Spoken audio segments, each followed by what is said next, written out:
কোনো এক গ্রামে বসবাস করত গরিব এক জেলে। তাদের অনেক অভাবে দিন কাটছিল।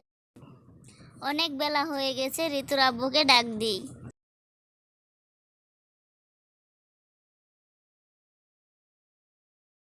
অনেক বেলা হয়ে গেছে, এবার ঘুম থেকে ওঠো।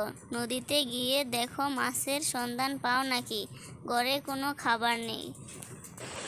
প্রতিদিন তো যাই, কোনো মাছ পাই না।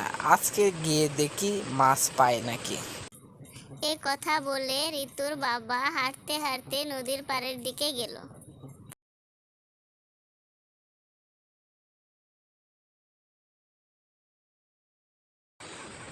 অনেকক্ষণ হলো, একটা মাছও পেলাম না। আজকেও কি বাড়ি খালি হাতে ফিরতে হবে? এ কথা ভাবতে ভাবতে রমেশ জাল ধরে টান দিল। দেখতে পেল জালের সাথে অনেক মাছ, সাথে একটা জলপরি। তোমাকে দেখে মনে হচ্ছে তুমি অনেক অভাবে আছো। বাড়িতে কোনো খাবার নেই, আমার গিন্নি মেয়ে বসে আছে খাবারের অপেক্ষায়।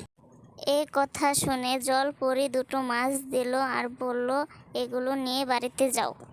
রমেশ দুইটা মাছ নিয়ে খুশিতে বাড়িতে আসে। গিন্নি, ও গিন্নি, কই গেলে গো? এদিকে আসো। কি হলো, এভাবে ডাকছো কেন? মাছ কি পেলে, নাকি আজকেও খালি হাতে বাড়ি ফিরলে? না গো না, এই দেখো কি নিয়ে এসেছি। এত সুন্দর এত বড় দুটো মাছ কোথায় পেলে? আজকে নদীতে জলপরীর সাথে দেখা।